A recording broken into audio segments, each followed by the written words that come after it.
Well, good afternoon, although it sure looks like evening to me. And welcome to the keynote address of our 60th Institute on Journalism Ethics.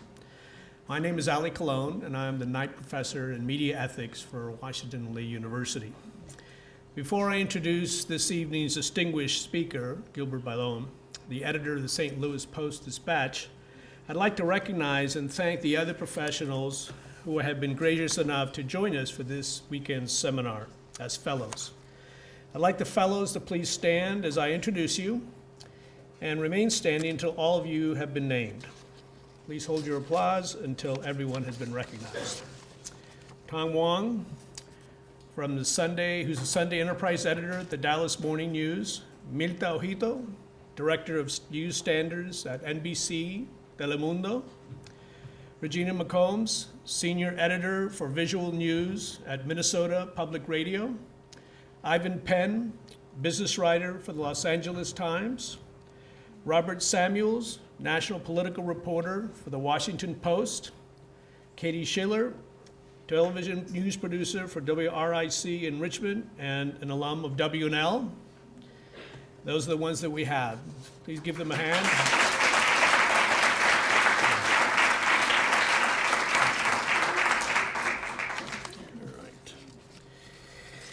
When the flames in Ferguson flickered in the night sky more than a year ago, the St. Louis Post-Dispatch captured the fires, the frustrations, and the fear that engulfed this St. Louis suburb. The protests drew the attention of national and international news media. But for the Post-Dispatch, it became a local story that required journalistic acumen, editorial wisdom, and cultural consciousness. The journalist who has those qualities and headed the newsroom's coverage of that Ferguson firestorm joins us tonight. We are honored to have Gilbert Bailon as our keynote speaker. Now, before he provides us with his insights of the news coverage of Ferguson and the ethics involved, I want to give you some insights into his personal background. Mr. Bailon grew up in Arizona. His mother taught school and had a specialty in reading, and his father was a pharmacist and was later a translator. His mother's specialty in reading led her to have at least 3 newspapers that arrived at the house every day. Newspapers, reading, the combination fueled an early interest in journalism for Gilbert. By high school, Mr. Bailon became interested in how to cover people. How did they think? What relevance could a journalist provide? How could he provoke thoughts and offer an education? While he was still in high school, his school paper tackled such subjects as teen pregnancy, bullying, and edgier topics. It created provocation, got attention, and offered a public service. Mr. Bailon credits Bob Mong, the new president of the University of North Texas in Dallas and the former editor of the Dallas Morning News, with infusing him with a sense of journalistic integrity and an idealism to report more than the facts, to serve the public and hire diverse people. In a conversation we had recently, Mr. Bailon stressed that ethics has become increasingly important because so much media provide information today. We are the purveyors of verification, he said. The information must be sourced. It's an issue of balance. We need to nail down the facts because there's a lot of fact-free or distorted information out there. He notes that in trying to serve local communities, his journalists needed to embrace the undercovered communities, that we need to know that the information we have isn't based on stereotypes, that they need to work across the fault lines that divide us. We have our detractors, he said, but we've done so much coverage that it's helped us. Some feel we've stoked race fires. Others say we haven't been stern enough. We have provoked dialogue. We are the conveners of the conversation. We need to be the glue they need. Unique in that social media is blitz. We are doing the most of that. Our footprint is much bigger. Some businesses hope we can help the community heal, that we can deal with the divide, that we can address volatile issues. They see us as a binder. Can it be ethics that binds us? I welcome Gilbert Bailon.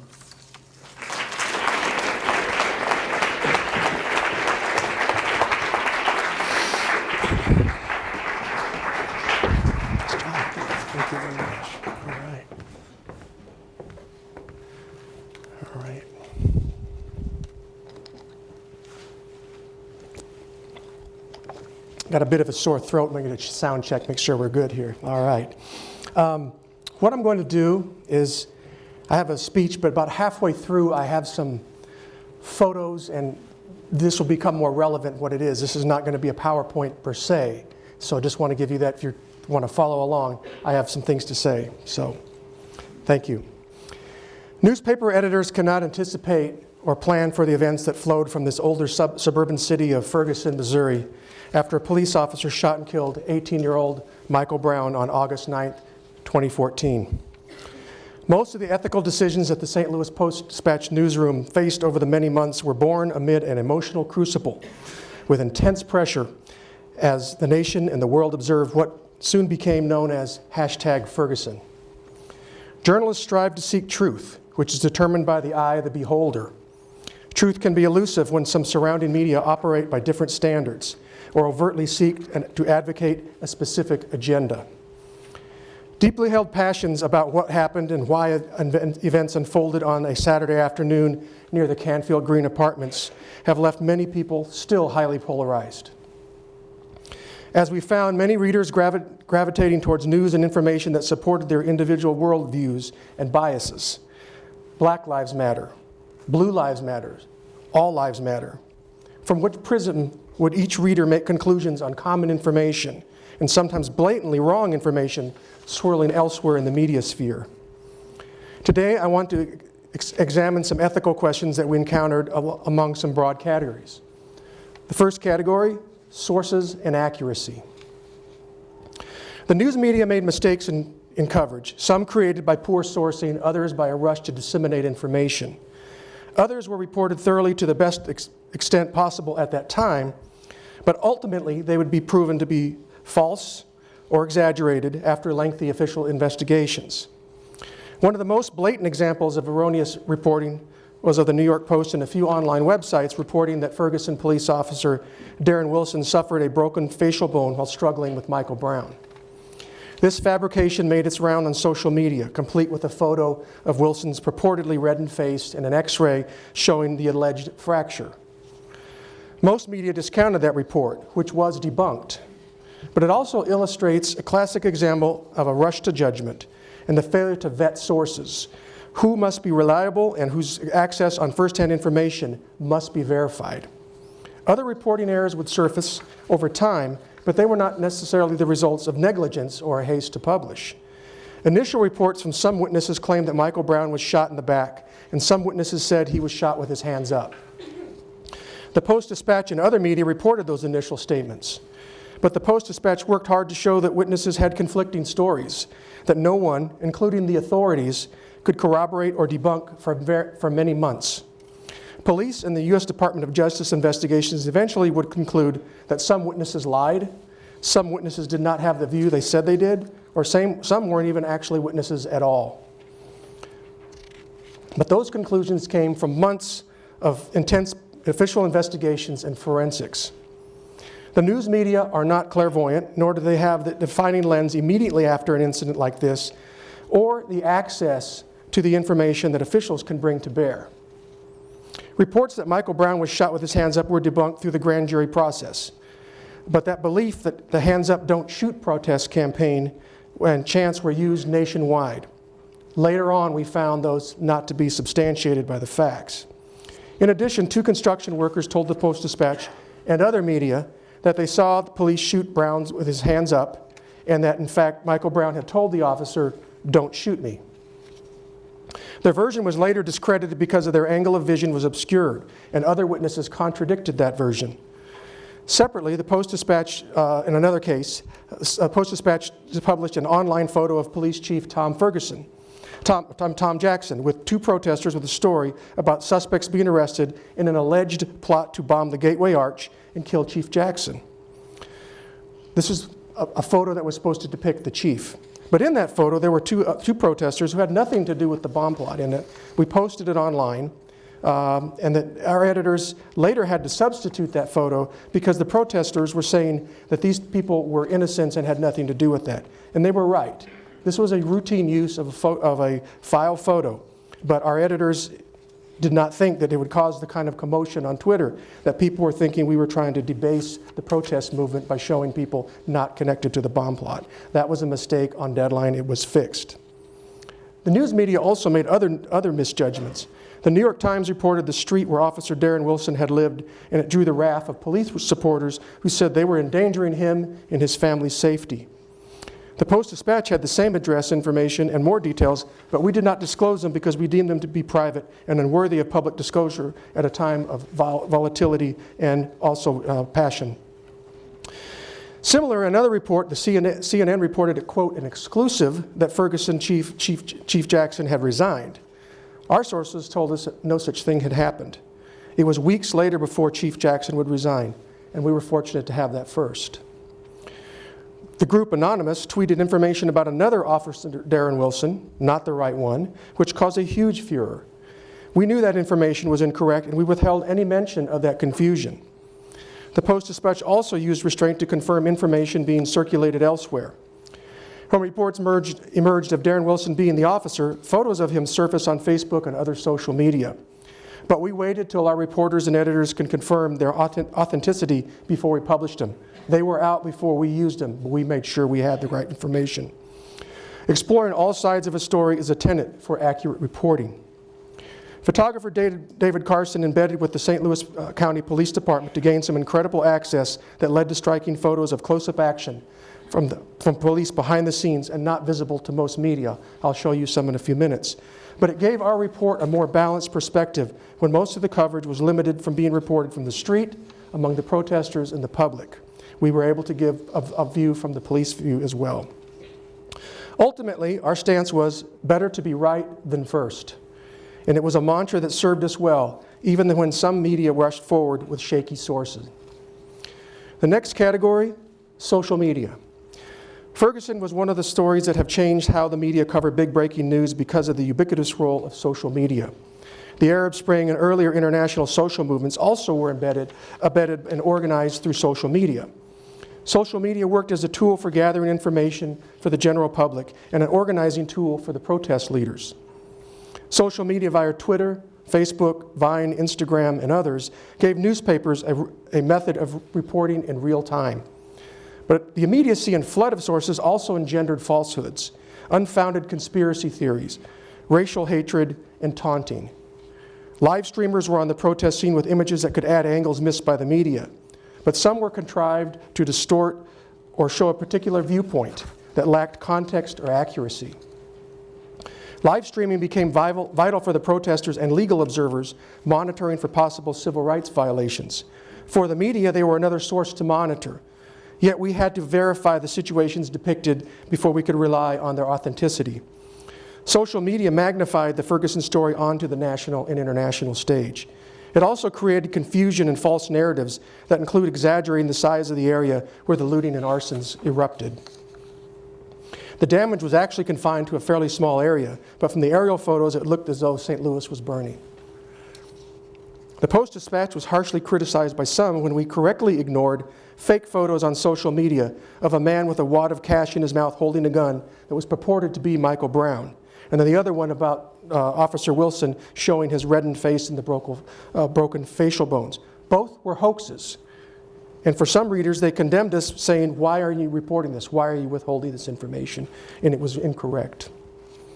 Our reporters had threats on social media, threats of being doxxed when your personal information is released to the public.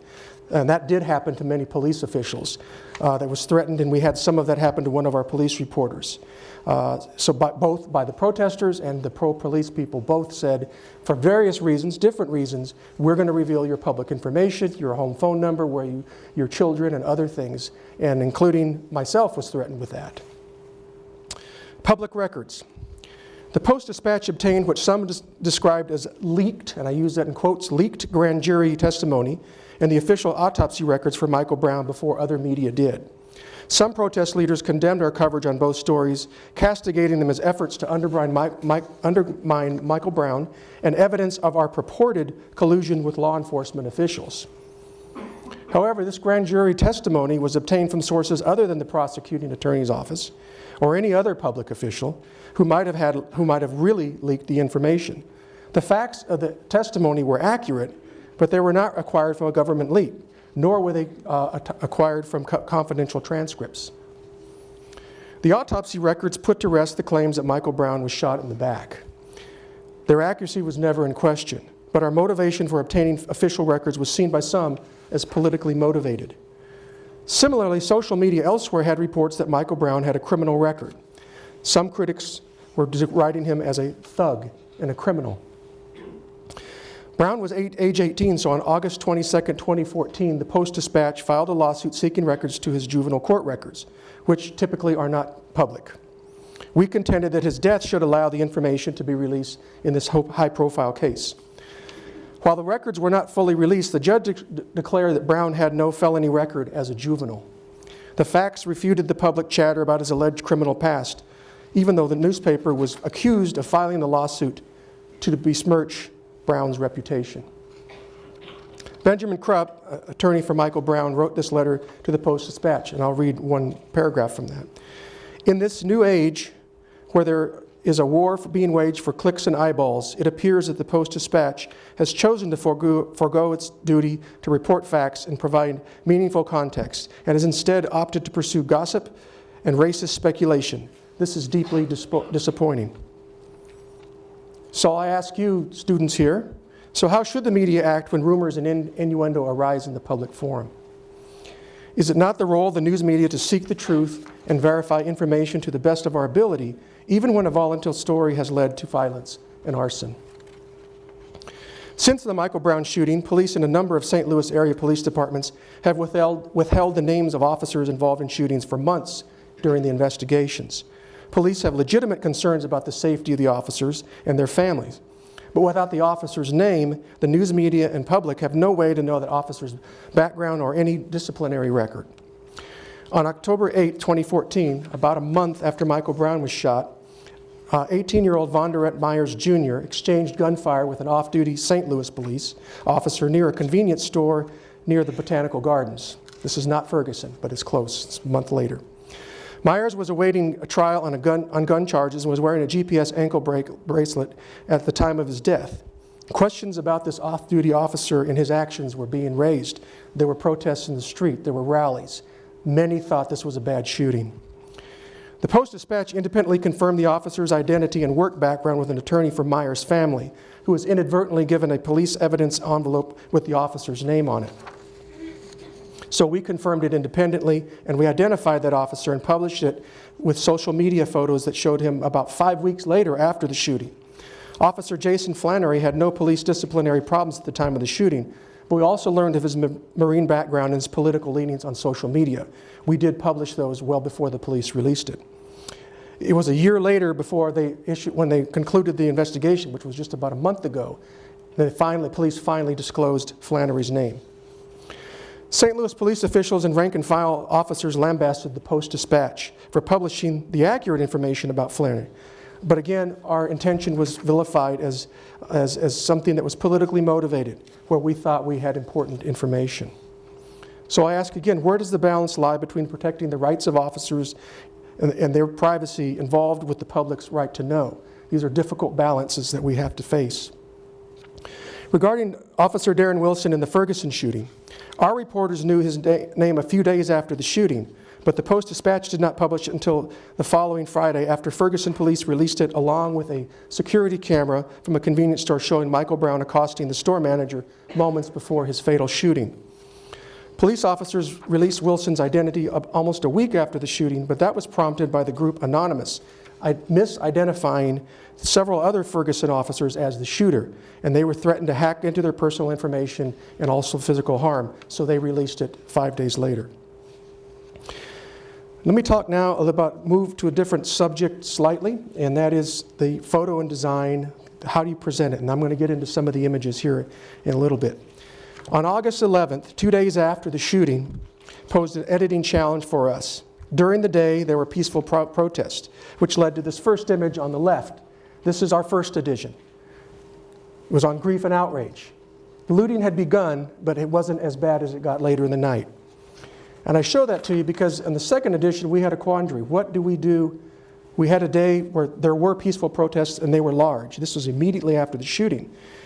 But we also had, as you can see, a night of frenzy. So we opted to do both with that headline. And I think why I'm bringing this up, it's the issue of context and authenticity throughout the day. We thought this was a way to capture it, although the night surely ended in a very ugly way. All right, let me go to the next one. Okay, so November 9, this is a couple months after the shooting. The Post-Dispatch Sunday edition, you can see there, why was he left there for hours? This became a very important part of the protest dialogue, saying that he had been disrespected. And keep in mind, this is a very populated apartment area. There were lots of people around. This was not isolated, so his body lay there for 4 hours.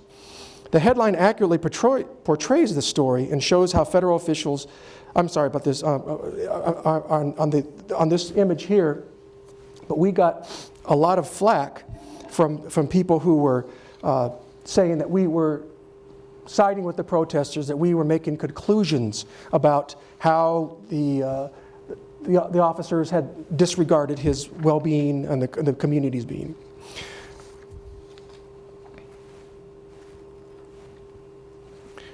Okay, on this one, you can see the headline's pretty provocative. This is a Sunday, this is 2 months after the shooting. We asked, who counts how many people kill police in the nobody in red type? The headline accurately portrays how the federal officers lack a good accounting about the number of people who are killed in police shootings. The story is very valid. The numbers are all solid. In fact, this question would be raised by national media, and the Washington Post later would do this very counting this year. You've probably seen some of that coverage, where they're now trying to count the number of people killed and injured by police shootings. But at the time we did this was about a year ago, some readers complained that the headlining was disrespecting to officers, that it was offensive. The tone was too in your face and distracted from the gist of the Enterprise reporting, which was solid. Upon further review, we should have reworded this headline to lose some of the edginess. It distracted from what the story was. We probably should have used something more straightforward, like nobody counts how many people are killed by police, which is a different kind of tone. So when we talk about tone and ethics, this is, how does this hit you? We think we probably should have done this over. Although we think the story is valid, we probably should have taken a different tack with that. Oh, let me get back here. Okay, on September, when Michael Brown's body was laying there, let me go back to that. Right here. It's really a story about breaking down the radio calls. Because there was so much furor over the police being disrespectful, we said, well, how did this happen? This was based on radio calls. This was based on information, public information. We interviewed people. In the newspaper business, we kind of call it a TikTok. How did this go? Pretty dispassionate reporting. It's just, how did this happen? But again, we got a lot of criticism from public officials saying that we were taking a shot at them, that we were making a conclusion that in fact there had been either deliberate disregard or some malfeasance. But we thought in ours, and we still believe, that we were trying to present an important piece of information that was very active in the protest movement and continues to be. There were protests where people were protesting, blocking roads for 4 hours because of this fact. We wanted to find out. And I think what we found out, there were various reasons, some of them good or bad, but there were police communications trying to have a hard time finding people. County police got called in from Ferguson. So there are all kinds of mitigating factors, but we thought we were providing important information. Now, I'm going to do this fairly quickly, but I think a lot of you are aware that the Pulitzer Prize for breaking news photography went to our staff. And I'm going to go through these fairly quickly. If in the Q&A you want to go back and look at them, I'll try to briefly describe some of what we have here. But I think it's important to see, when we talk about a volatile emotional story, you need to be able to see it. So I'm going to go through this fairly quickly. We can come back later if we need to. This has become probably as well known a photo as anywhere. It was not staged, although we had a lot of criticism that we had staged this by Robert Cohen, who caught this one of the nights. That's a tear gas canister that's being thrown back with the juxtaposition of the American flag. Many T-shirts and other symbols have come out of this. One of the most iconic photos that you've probably seen. That is Michael Brown's mother the day of the shooting. This is on Canfield Green, right where Michael was shot. You can see all the apartments and the crowd. That's why you can see why the 4 hours of laying in the street was important. This was a man who was overcome, saying, "Why do you keep killing us?" This is the hands up, don't shoot. This was prominent not just in St. Louis, it also went other parts of the country as well. The looting, you can see how close our photographer got. That's David Carson. On second thought, he would tell you he didn't know what he was doing. He just had adrenaline going, but that could have gone very badly for him. Again, this is a lot of the police officers were subjected to a lot of slurs and other things, urine poured on them, other various things, but it was very, very intense for a long time. This is when I talked about being embedded with the county police. That's how he got that shot. He was with them at the time. Another pretty iconic photo of them blasting off the tear gas. And there's the tear gas. This is a town of 21,000 people. And some of it, I think you have some familiar with St. Louis. This is not, this is what we would not consider to be ground zero for civil unrest in our country ordinarily, and we were seeing this. Here's a woman who had, this was frequently happened, it happened including to some of our photographers and reporters. She has tear gas in her eyes, and they were using milk to clean it out outside a famous McDonald's where some arrests were made of Wesley Lowery and some other people. And again, in the street, there was this large vigil and roses. That sat there for quite a while. They now have a permanent memorial, but that's there in Canfield Green. That's the funeral of Michael Brown, a huge procession that we'll have another photo to show you of how many, many out-of-towners came in, important outside leaders came in, and that's his stepfather on his casket. There's a rally. Many rallies happened elsewhere in the country as well. This is the police chief of St. Louis to the left, who was being screamed at a public meeting. So there was a lot of intensity going throughout this story. This was outside a St. Louis Rams football game where she was a Ferguson protester waving a flag, and one of the fans came out and there was a struggle over this. We got a lot of criticism over this because they thought that we were somehow contriving this photo when it was really just an action piece that happened outside the struggle over the flag. This is a guy who was a former U.S. Marshal who was driving by the protesters and pulled his gun out. Again, David Carson happened to be in the right place. Another thing that could have gone very bad. This is in the Central West End, which is a nice area of St. Louis. They were going to where the restaurants and others were. Another dramatic photo. This is after the grand jury decision on almost a year ago, November 24th last year, when the grand jury decision, this is when the worst of the looting and burning that you probably remember. That is a shot of one of the stores there. And that's a very surreal, almost looks like a video game. That was a beauty shop in Ferguson. It just now has been rebuilt. But that will show you the kind of really dramatic imagery for the people who live there and the people outside who saw that. That's the last of the photos. I have some other things I want to talk about. I'll just leave that up there for now, kind of a chilling photo. We also learned about the importance of language and precision. Throughout the months of coverage, descriptive language was highly sensitive. Social media were filled with loaded terms that were sometimes racist and hateful. One of our initial stories used the word mob, which we later changed to angry crowd when it first happened. When did vandalism become looting? When was unrest a riot? When were peaceful protesters becoming, as some people would call them, thugs and hoodlums? One of the protest chants was, "Which side are you on?" which was applied to the media terminology as well. Based on one's point of view, we were biased one way or another, regardless of what we used. We strove for neutrality, but that was narrow ground when the emotions were running at their apex. Let me talk a little bit about media access. How can you tell truth if you can't get close to it?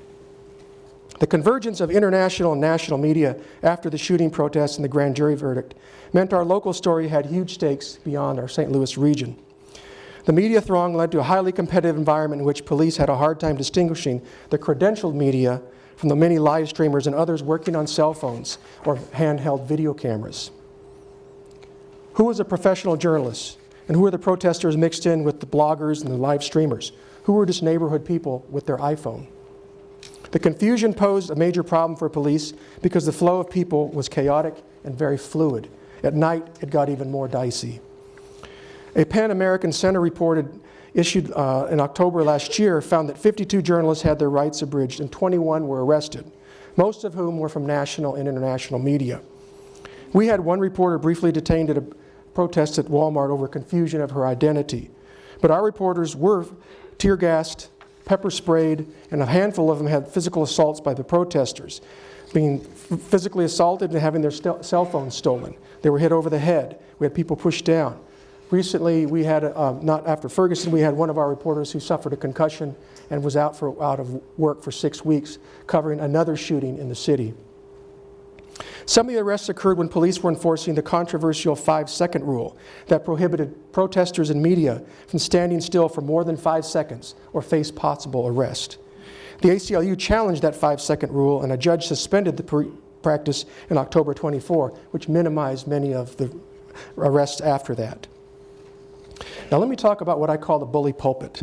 The editorial pages of local newspapers provide a unique vehicle, unlike other media, for journalists to offer opinions and to convene public dialogue on complicated topics like the Ferguson shooting. Just 3 weeks ago, I received a letter from a reader, 3 weeks ago, from an editor who addressed it, the reader addressed it to editor Mr. Ferguson. Why do you keep muckraking and stirring up racial hatred? Print something that is news like the war in Far East. Most people don't know that the U.S. is at war. Most people could care less. Wake up, America. Enough of felony Michael Brown. Let sleeping dog lie. Put those articles on the back pages. Stirring up hatred, blacks versus white, will not heal this age-old situation. Please do your part in healing the worldwide image of St. Louis. Be positive. Build. Do not tear down. That's just one snippet of a recent letter. We got a whole lot of those during the really impassioned parts. The Pulitzer Prize for editorial writing we were a finalist for that for editorial writing. It was related to Ferguson. And I think that our editorial page, as all our editorial pages, at their best, can be a reflecting pool for important local debates. From our journalists, from the letter writers and the op-ed columnists over the many months, we engaged in a community dialogue. A year ago, or last August, on the anniversary, we wrote this, and I want to read a short passage from our editorial to show what we were trying to do despite all the slings and arrows we had from some readers. And I'm quoting from our editorial. Tangible movement on matters of public policy can't undo decades of neglect. There is still concentrated poverty in and around the Canfield Green apartments. The Normandy schools that graduated Michael Brown are still unaccredited. The divide in St. Louis between black and white is still among the widest in the country. That's why 1 year later, the lesson of Ferguson must be one word: forward. That is the only direction we can go. As a region, we must comb through the 200 recommendations of the Ferguson Commission and build on those ideas that resonate in desperate areas, such as police training, improving social mobility opportunities among the poor and middle classes. As a nation, we must embrace the spectrum of change, as seen through the lives of Michael Brown, Tamir Rice, Eric Garner, Walter Scott, Freddie Gray, Sam DuBose, and most recently, Sandra Bland. As a people, we are called to build on whatever small slice of common ground we identified in the past year where we can stand with those who might otherwise see different from us. That was our editorial.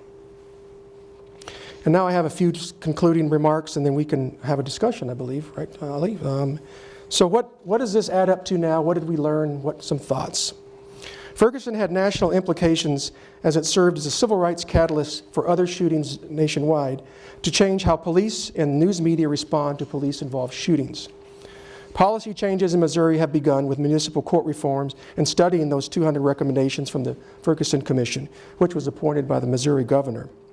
The aftermath in Ferguson spawned a surge of public discussions about police body cameras, police civilian review boards, police training, recruitment, and the need for community-based policing. It spurred a national debate about the militarization of local police tactics and the use of tactics such as the National Guard, heavily armored vehicles, snipers, police dogs, tear gas, and rubber bullets. The momentum for the scrutiny of police increased nationwide when Eric Garner in New York City, Tamir Rice in Cleveland, Freddie Gray in Baltimore, and Walter Scott were killed by police. Ferguson helped to engender a new generation of civil rights leaders who were younger and more diffusely organized. The legacy civil rights organizations such as the NAACP, the Urban League, and others, as well as the black clergy, played significant roles in the protest. But a younger generation also coalesced through social media and websites, drawing together people from around the country. At the same time, others in our region openly complain about what they call Ferguson fatigue. Move on, they say. It's an old story. Our coverage has only abetted division and inflamed the protesters to commit violence and divide people. Things would be better if the media would just let the story fade away, they say. But our media role is to eliminate important issues such as race relations, education, job opportunities, public safety, and economic developments, and it's never been more vital. Ferguson laid bare simmering tensions and festering problems that exist in many parts of the United States. We discovered many readers live in distinct social bubbles in which they seek media that confirm their biases, whether they believe police mistreat minorities or that no such problems would exist if those, quote, those people would just behave.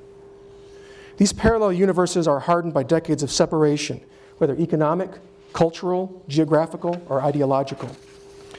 The gaps are troublingly wide in some areas, but there are bridge builders trying to work on uniting those chasms. The news media are essential drivers of fact-based reporting and a well-informed opinion that can serve as the glue to connect people who otherwise would never cross these diverse socioeconomic lives in their own lives. The speed and viral nature of how news and information travels instantly is permanent. That genie will not be put back in the bottle. But we news practitioners are concerned about a lacking depth of thought and a fleeting attention span of audiences who thrive on news of the moment. Quickly, today's news is replaced by the next story, or the next crisis. Coverage of Ferguson meant deliberating daily ethical challenges in a pressure cooker. Getting facts wrong would have had long-term damage to our credibility. Like our nation, our newsroom has forever changed since Ferguson, and I'm very proud of our role in serving the public interest under the toughest of these circumstances. Those are my prepared remarks.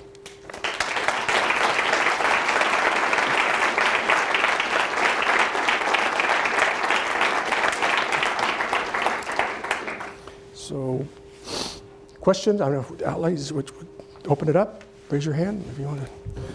Anybody have anything that they'd like to ask them about, a question, or make a comment about Yes, thank you. I'm just curious if you guys have changed how the way you do anything as a result of sort of this, that you've been through the last year. We just had a brainstorming meeting with our whole staff about where do we go from here. It's been a year plus. And there was very much a feeling of we're not as well sourced. So I think it's changed. Are we in touch with people that we need to be on the level? Like every newspaper, everybody's newspaper people, some of you know, we've gone through downsizing. We have fewer people than we used to have. So the issue is how do you connect with the community with fewer resources? Are we connected in the right places? So I think what we're reflecting on ourselves is who are our sources? Besides the officialdoms, besides people who are obvious, not just the protest leaders, but people in the community. So we're looking at how do we tell this story through a different lens than people who are going to automatically be having press conferences. That's a big part of us. How do we find those and how do we track information and data over time? So 5 years from now, we'll have some barometers of have things progressed or not progressed, whether it's election of minority officials, police tactics, and other things. So we're looking, I think it's changing us. We're looking more internally than we were before. Reaching into the African American community, because where we are, there's significant racial segregation, and it's both geographical and otherwise. It's some socioeconomic. So how do we bridge those gaps with people who aren't necessarily people who talk to the media, who trust the media? We haven't used the word trust, but we find that people don't, whether it's the Post-Dispatch or mainstream media, there's a trust barrier. So we're working on how do we rebuild people to feel like we are in their interest as opposed to just looking for a good story. So. The next question, could you repeat the question? Oh, I'm sorry. Okay. Live streaming. Okay. Somebody else? Mm-hmm. Yes, please. I know you mentioned anonymous a lot when you were talking. I'm just wondering, like, how your newsroom used anonymous changed since? Okay, the question is about the group Anonymous, who you're probably very familiar with if you know social media. How do we deal with them? We monitor them. We put a lot of skepticism about what they put out because they made a lot of mistakes. But I think it is important for them and others because they were aligned with the protest movement, but they weren't the organizers in Ferguson. And you saw people with masks and others who were wearing the anonymous mask. We do follow them. I think that we need to be important, but they did put out a lot of misinformation. So like anything we see in social media, we have to confirm through our own sources. But it's one of the, there's groups called Hands Up, Don't Shoot, Organization for Black Struggle. There's lots of groups we still to this day monitor. That's often when we know there are going to be protests and other rallies, will be through social media. So we do pay attention, but there's some grain of salt on authenticity of what they know, unless they have a document or something that we can obviously verify. So. Where do we go? Speaking of social media, how did the Post-Dispatch's, I guess how did you use social media to report what was going on up to date last minute? Question is, how do we use social media in our reporting? Quite a bit. And you asked, what are we doing differently? We've realized the power of social media because people expect information in real time. Some of you probably saw on your phone coming in here tonight, there's been bombings and hostages in Paris. We all probably found out through some type of feed of social media, whether it was a text alert or something else. So we realize that the real-time nature of this story is very important. But we have to think about, we need to make sure we're putting out good information, because not everybody is. There were a lot of rumors and conspiracies. Many things were false, not all, but sometimes they were onto things. So what we had to do is monitor as many places as we can. Well, we have reporters who have very large following groups now because they're following everything from police departments to protesters to others who study and all kinds of other things we can hear. So it's a very important part of what we do. What it now means is doesn't need to be a big event like Ferguson. It could also be used in covering things like baseball games, arts, other things, trials, where we're now seeing the immediacy to our favor. It's different in that we're not going to be flooded by as much misinformation. But when we get a big story, the idea is how can we corroborate? But we need to be active. People they expect us to be getting those news notifications out. They expect us, is this true? And I think the same thing on a national level. If something happens, where's AP? Where's the New York Times? Where's the Washington Post? If they're not reporting it, I'm kind of wondering. When it becomes more authenticated, I believe then we have some veracity to it. So we're the same way on a local level. You mentioned that one of your photographers was embedded with the police. Could you talk more about how that came to pass and were there any concerns about or any ground rules about what you could shoot and when you could publish it? Yes. Okay. The question is our embedding of our photographer with the St. Louis County Police Department. What we wanted to get was access that we couldn't otherwise. The ground rules were we could use anything, whatever we wanted to use, we could use in real time. We would not put something up that might compromise in any type of safety. He was all armored up. He's also covered wars and other things, so this is a savvy person. But the idea was to try to show what it looked like from their perspective. We got criticism from police saying we were too pro-protesters. All the pictures make them, glorify them. I don't think that's correct, so we followed cops around. We profiled. There was an African-American sergeant. He's still, Sergeant Dilworth is still in Ferguson. We followed him around. Well, what it was like to be harassed by protesters, being African-American and being a cop in Ferguson. So we took that advantage of we didn't have any ground rules, we couldn't use anything. We were cognizant, we didn't want to put anything out over the radio or something that might be picked up. There was a lot of concern with the police. They encrypted their radio calls because they were being used by protesters to find out when they're moving in trucks and other things. That wasn't us, that was just more of, they didn't want anything in real time that might compromise safety. We didn't really have that situation, but you can see from those photos, it was a pretty rough night that night. And it was a hairy situation from everybody involved. So. The recent event in Columbia, Missouri, and the University of Missouri resignation of the president and so on, apparently had background going back at least a year. Mm-hmm. Incidents, organization, protests. When did the Post-Dispatch get onto that story? The question is about the recent events at Missouri and the protests that led to some key resignations. The football coach resigned today, by the way, but he has because of medical reasons. So it's been a big week at Mizzou. So what are they, and this is a good question. We have reported some of this, but we're going more deeply. What is the connection between Ferguson and some of the people who have organized themselves? There is a connection. I don't know if it was the only reason they got organized, but one of their grievances was they had a protest on campus right after the Michael Brown shooting. They had grievances. And they felt that the administration was not responding to them. So that did create one of many other factors. Many more recent racial incidents really, I think, were the most recent impetus for the protests. But that was baggage with that. That was something that they felt they were not being paid attention to.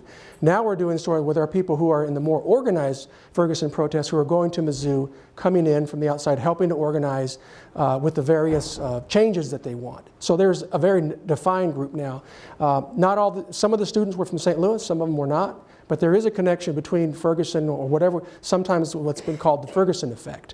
That can be depending on what you want to define that as. But this has had not only in St. Louis, but other cities as well, where students, many of our students here, have felt more emboldened to come out and talk. Not whether it's about police shootings or other just students' rights. Some of the beefs they have are about grad student pay, benefits. There were some administrative. So it was kind of complicated, but the idea is that people felt more motivated to organize and take to the streets, really. So. Someone else? Anybody have any questions, by the way, for the photos that Yes. I actually had a photo question. It seems to me that whoever took this image and several of the other images that you showed us is really an artist. And I understand that staging is completely out of bounds. But is there a degree to which you consider the aesthetics when you decide whether or not an image is appropriate for news context? Because a bunch of the images that you ran certainly reach a threshold of being aesthetically beautiful objects, maybe aestheticizing the violence, but certainly raising the question of whether the artistic value is somehow in a stronger relation to the image than the newsworthiness of its content. The question is about photo editing and the aesthetics of the picture being artistic versus their newsworthiness. All of these photos were not staged, none of them. This is an actual reflection of what was going on. But we often looked at them as, is this a depiction of the reality that's in there? And they were, and that's why we used them. Were there some photos we didn't use because of that reason? I can't tell you that, but we felt that the newsworthiness is it shows the contrast of the beauty with I believe that's a National Guard soldier there. So what we felt was, does this depict reality? That was our main idea. Was it intrusive? Was it gory? We didn't have anything that was really gory. We had things that were very dramatic. We didn't have bodies injured. The governor often is very proud of saying nobody got killed during these protests. There were some people injured, officers and protesters, and there was one man shot by police who shot at police. So we didn't have that kind of ethical question of do we show bodies and that kind of thing. But was it accurate? Was it depicted in reality? Was it something that we saw for ourselves that we could document? We ran them. That was the process we went through. Yes. I'm wondering about, you've talked about many times about criticism that you got in the newsroom from various sides, various things that you reported or showed and things like that. And I'm wondering, what do you do with criticism as it comes in? Because it sounds like there were some times when you basically said, well, there were people who criticized us, but we had to do what we had to do. And there are other times where it sounds like you really took criticism seriously. So in which types of situations are you more inclined to kind of really take criticism seriously? And do you have any formal processes for what to do with that? The question is, how do we take criticism and how do we try to articulate it amongst our staffs? We take all criticism we look at. I think the question is there a basis for it? If there's somebody who just believes you're doing things for a motive, conspiracy-related type issues, you're only covering this side. Those are harder to get around. But we will look at the balance. We take all of them seriously. We look at if it's fact, like the headlines I showed you. We did some things we felt that we should change. When you're talking about online, you can change it in real time. you can go back and do some things. So we take it very personally. We take it professionally. We do look at that. But this story, probably more than some other stories, say an election, where there's very impassioned views, this was really, really strong criticism. It was threatening criticism at times from various sides. Just keep in mind, there were a lot of people who thought we were being anti-police, and they were pretty hostile. And so our reporters got some of them threats and other criticism. That kind of stuff is different from what's the journalism. Are we being balanced? Have we gotten that side? That's a different argument we have to be introspective about. We have to take that seriously. And we made some mistakes. I will tell you this, we didn't make any grave mistakes, all of falling for a hoax or finding something that I think that will have long, long-lasting credibility. Although if I had some readers in this room, some would say we're biased in one direction or the other. That's probably true politically. It's probably true in a lot of things that we find in just general reading of the newspaper. So. Good. Yes. In addition to doing the journalism, have you talked about organizing and sponsoring community events that would seek to build bridges between the communities and foster dialogue, or would that get you too involved in the story itself? The question is, have we had community events to try to get the dialogue going? We have not initiated a lot of that, although we're talking about whether it's a public view or just having people come into the newsroom or meeting people in the community to discuss some of these topics. There have been other organizations that have done that. Public radio has been very aggressive with that. Some of the TV stations have had people come in. So we're considering that. We have not, and it's largely been an issue of resources, to tell you the truth. We were so busy covering the story, do you want to pull editors off and to do that kind of thing? But there's value in that. I wish maybe a few years ago when we had more staff and other people to do that, I think there is value with that. We did find that using our website, letters, we have chats, we've done Twitter, we've republished, so we've tried to find ways to get different community dialogues. But now the community is at the point now is where do we go from here? And I think that might be something we would convene, whether it's more professional groups of people or other people in the neighborhood of what they see is coming forward. There's been a lot of that. This Ferguson Commission I mentioned to you, I think had more than 30 public meetings. So it wasn't as if it wasn't happening. Our question was, as the media, is that what we should convene? I think we still need to look at that going forward, particularly through the editorial page and getting those voices that are not being heard or haven't been heard so far. Yes. Yeah. Could you talk about the diversity within your newsroom and the staffing of that, how that influences stories you decided to pursue or not? Sure, that's a very good question. What diversity of our staff? We have a fairly diverse staff, but I've said before and I'll say again, we wish we had more. We wish we were better plugged in, particularly in the African American community. That is something that we do okay, but we could do better.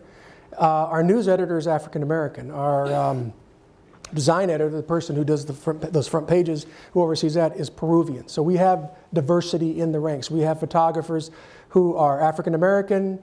We have 2 Asian photographers, we have a Hispanic photographer, and we have a white woman. So there's some diversity in a staff of 8 for photo. But the answer really to that is how well are we connected to the community? And we found we needed to be better connected. And that's an issue of whether you're a white reporter or a minority reporter, is do you have the sources to really connect with the community? And I think we have some ways to go. I'm one of the few minority editors at a metro paper in the country, but that doesn't mean we necessarily know the minority community. You have to work at it. You have to have sources. We had people like Karan Addo, who's African American, who's a higher education reporter, became a very important person to work in the community. He's also doing the Mizzou story. So he has an ability to go to some places and win some trust. We have a police reporter named Delise Hollenshed, who's African American, who's very good talking to people, can go anywhere in town and with credibility. So we needed to use those people. But to answer your question, we need more of that. It's always an issue of how well are we versed in the people we talk to on a regular basis. An area we've had some trouble with is on our op-ed columns. That's getting people who aren't necessarily aligned with the protest movement or the political movement, but average people to write. And we think there's a deficiency there, but we're getting better at that. To get people who really are just more average folks, what does this look like for them? And we're working on that. We've done better, but these are all things we're being pretty open about it. We need to get better, but I think our staff is pretty diverse. This is not a huge problem. I do think the people in the African American community would say the Post-Dispatch is establishment. there is some trust issues there. There was long-standing before Ferguson. We recognize it. So the question is, how do we get that trust for them to open up to us or find those stories that we've been missing through the years? And we're working on that.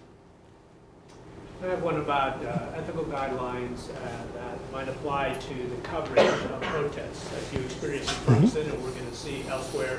Are there particular guidelines that either emerged for you all as you thought about what you would cover and how you would cover it that you recommend that journalists keep in mind when they're doing this?